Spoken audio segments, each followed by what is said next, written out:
Jack et le haricot magique. Il était une fois, dans un village très très lointain, un jeune garçon qui s'appelait Jack. Il habitait dans une toute petite maison avec sa maman. Ils étaient pauvres, mais Jack aimait profondément sa maman et ensemble, ils faisaient leur possible pour survivre. Leur vieille vache était tout ce qu'ils possédaient et Jack la trayait tous les matins. Lorsqu'ils avaient recueilli suffisamment de lait, Jack et sa mère allaient le vendre au marché et se procuraient de la nourriture avec leurs revenus. Mais un jour, la vache cessa de donner du lait. Sans argent ni nourriture, Jack et sa mère n'eurent d'autre choix que de se débarrasser de la vache. La mère de Jack lui demanda de se rendre au marché et de vendre la vache au meilleur prix. Jack était triste de devoir se défaire de son ami, mais il fit ce que lui ordonna sa mère. En route vers le marché, Jack passa devant une boucherie. Le boucher sortit précipitamment de son commerce. « Bonjour, Jack, combien veux-tu pour ta vache? » demanda poliment le boucher. « Le plus d'argent possible, » dit Jack en haussant les épaules. « Maman et moi avons besoin d'argent pour acheter de la nourriture. » Le boucher fouilla dans sa poche et en retira 5 haricots.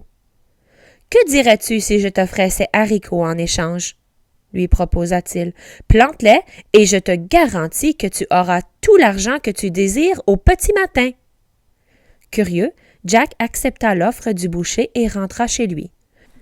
Lorsqu'elle vit les haricots, la mère de Jack se mit en colère. « Cette vache était la seule chose que nous possédions! » cria-t-elle. « Tu l'as échangée pour une poignée de haricots sans valeur? » Sur ce, elle lança les haricots par la fenêtre et envoya Jack se coucher sans manger.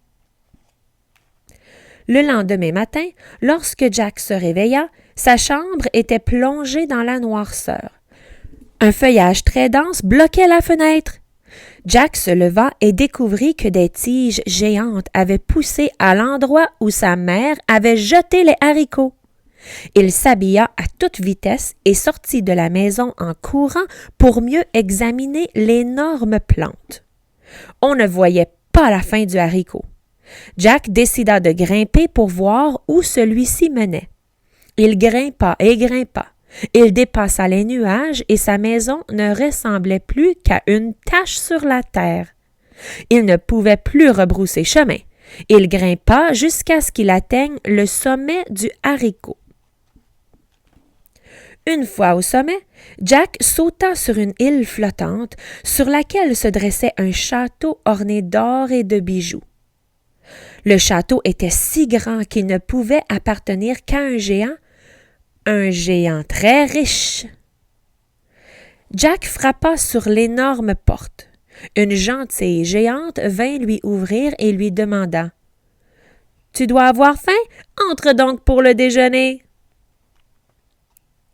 Tandis que Jack mangeait, il entendit des pas lourds dans l'escalier. « C'est mon mari, » souffla la femme. « Il n'aime pas beaucoup les étrangers. Vite, cache-toi dans la théière. » La forte voix du géant résonna.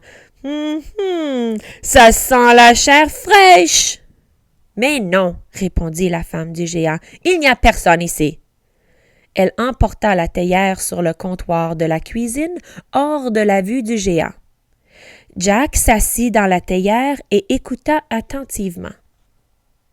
Puis soudain, la voix du géant retentit à nouveau. « Apporte-moi mon coffre, » ordonna-t-il à sa femme. « Je veux compter mes pièces d'or. » Puis, le géant se mit à compter ses sacs d'or et s'endormit. Il ronflait très fort. Jack en profita alors pour s'enfuir. Il sauta de la théière et attrapa quelques sacs remplis de pièces d'or au passage. Il descendit de la table avec son trésor et courut vers la porte. Elle n'était que légèrement entr'ouverte et Jack eut du mal à se glisser par l'ouverture. Au sommet où il approcha du haricot, Jack entendit des pas lourds à nouveau.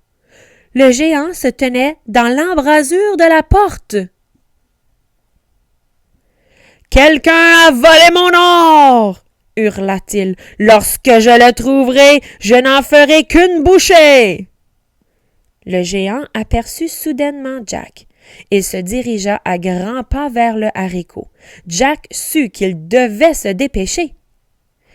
Jack attacha les sacs de pièces d'or à sa ceinture et s'accrocha au haricot. Il le descendit le plus rapidement possible, mais le géant le rattrapait. Le géant s'agrippa au haricot et se mit aux trousses de Jack. Le haricot oscillait sous son poids. Le géant avait du mal à garder l'équilibre et ne parvint pas à suivre Jack. Le garçon était très agile et descendit le haricot aisément jusqu'au sol. Une fois sur la terre, Jack courut dans la maison. Il revint rapidement avec une hache et se mit à couper le tronc à grands coups. Le géant se rapprochait. Il se trouvait maintenant au milieu du haricot. Jack coupa et coupa jusqu'à s'en faire mal au bras. Soudain, sa mère sortit de la maison. « Maman, aide-moi à trancher ce haricot! Un géant me poursuit! » Sa mère revint avec un couteau de cuisine et aida son fils à couper le haricot.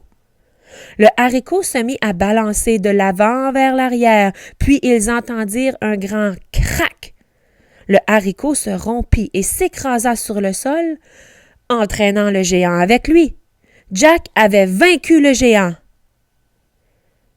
« Que se passe-t-il? » demanda la mère de Jack, étonnée.